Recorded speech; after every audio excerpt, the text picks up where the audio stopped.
So firstly, I would like to thank Dan, Niklas, Lars, and Alexander for really interesting talks. I've got a few questions for you that have come in from the chat and also prior to the chat. And I'd like to start with a question that is really for all of you. So it's a cross-cutting question. Mobile health, digital health solutions of this kind are not, they are socio-technical interventions rather than something simplistic like swallowing a pill. For their success, they require that patients are well engaged, they understand how to use the app, they're digitally literate, and also that there is an empowerment relationship that's introduced, usually through mHealth. And I'd like to ask you, who enables in your different programs and environments, who enables that patient education, patient empowerment, who invests the time and the effort, and how do they justify that investment of time? I'd like all of the speakers to feel a little at liberty to be relaxed. Any of you can start, and we'll take the risk that you're unlikely to collide verbally. Anybody want to go first?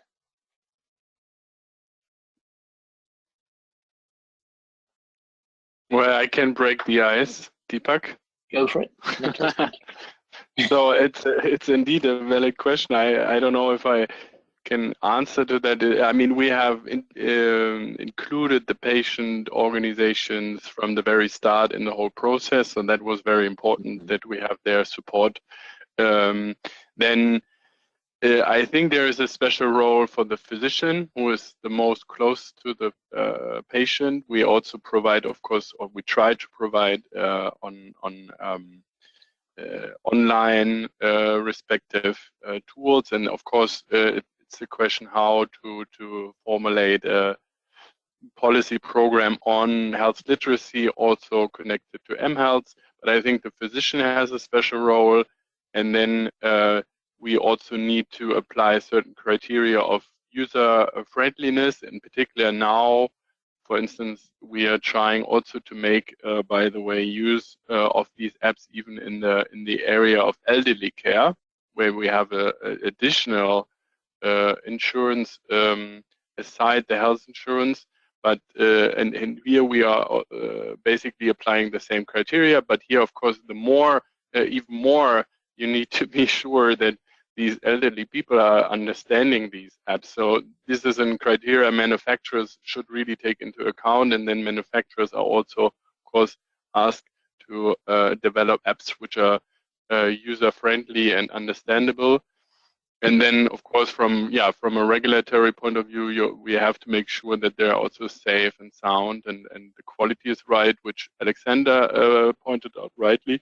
I think maybe this is the next question, because I would like to get back to that Alexander's points and what we have to do on EU level. But yeah, that's for now on the patient integration part. Okay, thank you. Would either of the other teams like to respond to that challenge? Yes, I'm glad to respond to this as well. Just adding to what has been said already, with which I fully agree. I think it's a point also for systems that are a bit transparent, right? Because if I imagine the situation that you have an app coming to the market space, reimbursed after a decision-making negotiation phase with a specific insurer, the insurer might or might not take the effort to, for instance, brief health professionals about the right way of communicating and onboarding patients. But you don't have a handle on that. Whereas when you have a thought-through, transparent standard, you can include a point on this sort of health literacy, patient empowerment aspects as well, which I think is very, very important, Dipak. It's a good point you're making here. Thank you. Dan, do you want to come in on this point? Not an obligation, but you're welcome. No, this is, I'll try to keep this short, just a few points. So for me, this relates a lot to the whole medical device discussion. And one of the things about a relatively small market like Estonia is that certain things we can make work really well, such as some of the IT things, make them cover the whole country, all the hospitals. This is much more doable here. Elsewhere, it would require federation, combining multiple systems, have them interoperable, and we can also figure this out. We have solutions for that.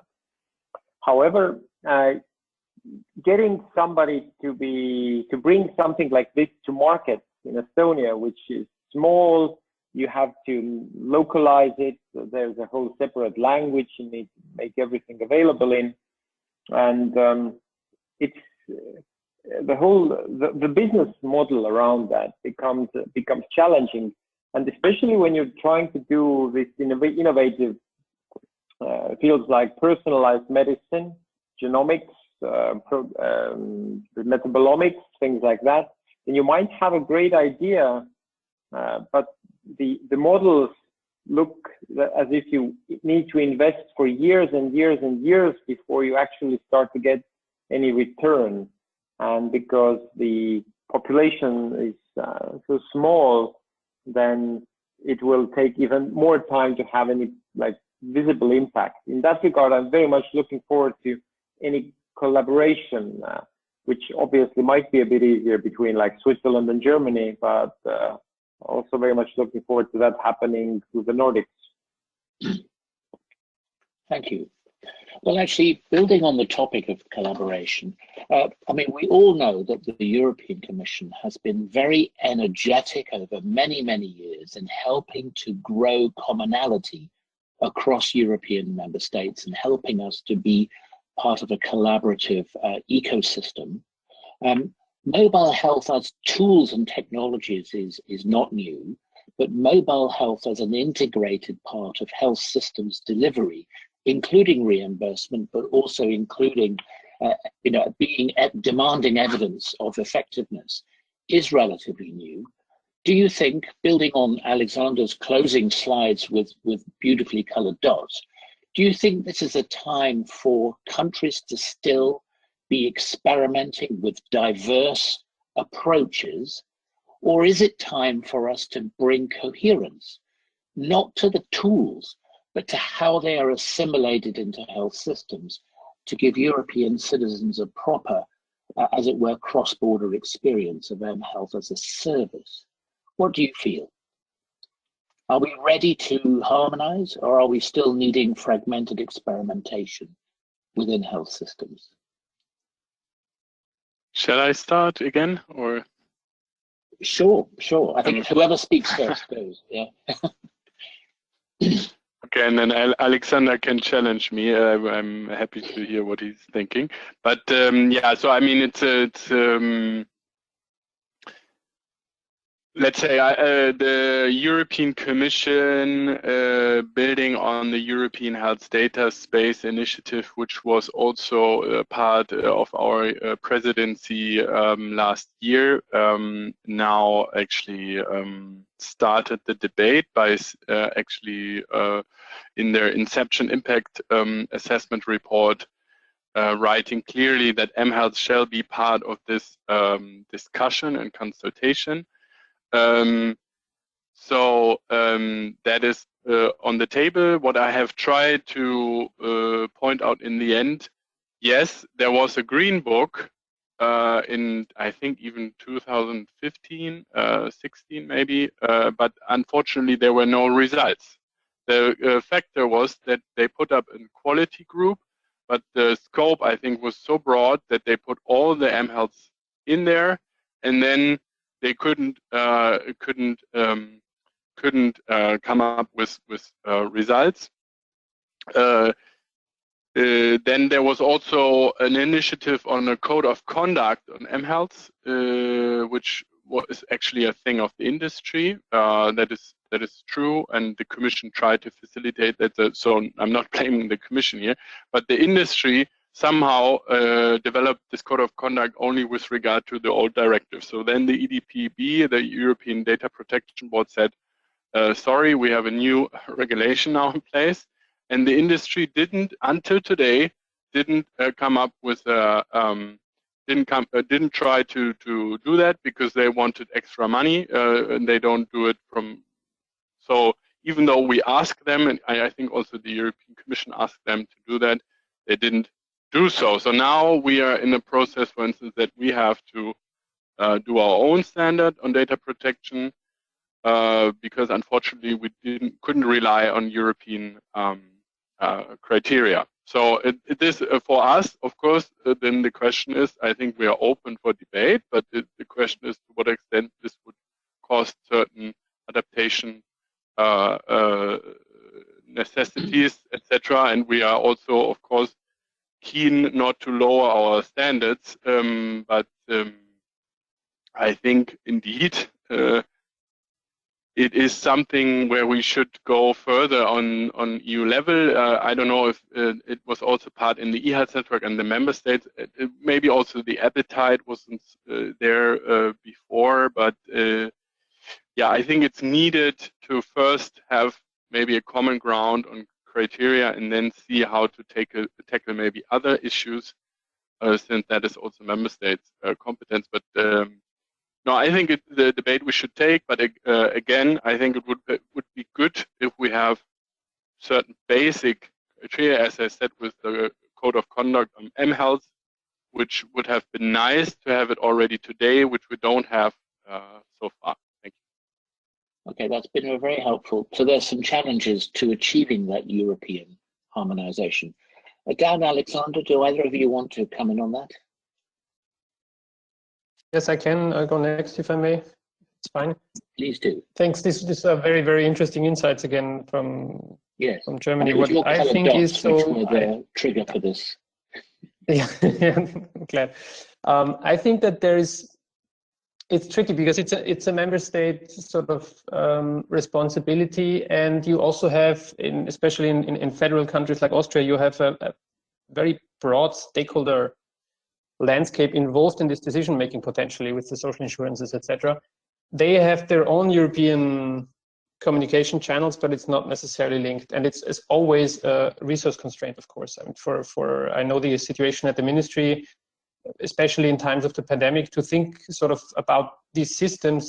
Everything has been put to a hold, of course, and I would also be interested in sort of following up, discussing this with the German colleagues, because when I think you are in a situation where your political decision makers decide, let's go for that and implement something at the national level, you're busy for a while figuring out how you do that on a national level, and you're not. It's not super easy to always keep everybody else on board, I imagine, right? So it will be a bit of a messy figuring out what is realistic.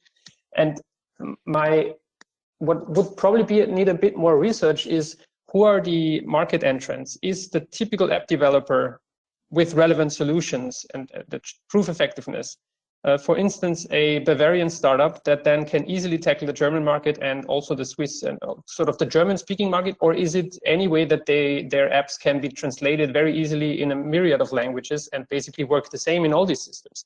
I think we don't know that yet. And depending on that, we will have to decide how we collaborate on this reimbursement decision-making. Yeah, although that one could argue that that's a two-way street, because if an app developer in Bavaria felt they would have an opening in a French market without a huge bureaucratic burden, they might be more motivated to invest in a multilingual version of the product. So it does probably work both ways. Dan, you started me off with this call for collaboration, and I'm sensing that there are still some uphills before we could have a pan-European vision on this topic. Are you content with a series of country-to-country unilateral bilaterals, or are you really gunning for European coherence here? I think what I'm gunning for is I want there to be efficiency. I want there to be a good combination of decentralization with a common set of standards, at least. So this has been, again, I'm coming back to the contact tracing example. If you are aware of the cross-border exchange between the contact tracing system that has been built in Europe, that the Commission has been pushing forward, the EFGS, the gateway, then it did take its sweet time. It could have been done faster, but it was actually something that people managed to design. And yes, it was done in the conditions of a pandemic where people knew that it was hurry, and fortunately, many had agreed that the local implementations were sufficiently similar, where most countries, I would actually say, were going on the decentralized contact tracing apps, which were very easy to make interoperable. So, the business of my organization has been to build interoperability systems for banks and governments and everywhere. And we saw early on that this needs to be federated. You have to make them federated, meaning that if one state or county manages to build a system and it's designed in a way that does not require a central service, but instead if the county or state, the Bundesland next door manages to build a system that's interoperable and they can connect, then this is a growth strategy, because building one system for the whole of Germany, I don't think is feasible. But for example, we have shown with Finland how prescriptions in Finland can be bought in Estonia and so on. So this is something that we have been able to show for services based on the same X-road idea. So Finland has a similar system, and we have been pushing for more interoperable services. And with the secure identity services, one of the early use cases was Estonia and Portugal. Portuguese people and Estonian people could use their digital IDs to found companies in the other country. That was one of the early success stories of the eIDAS predecessor Stork project. Yeah. So that is, I believe it is doable, and we certainly, I feel this is the future for a lot of Europe. Okay. Dan, thank you very much. That's a lovely, optimistic, positive and inspiring note on which to end the discussion. I feel rather bad because actually I've still got another 10 questions to ask you lot, but I'm aware that I was given strict instructions to finish on time. So I need to now hand over back, I think it's time for me to hand over to Hanni to lead us into the last session. But I'd like to thank the speakers, but also apologize to you. We could have had another hour easily. You're such interesting and knowledgeable people. So thank you very much. And Hanni, I'm handing over to you almost with regret, except delight to hand over to you. Thank you.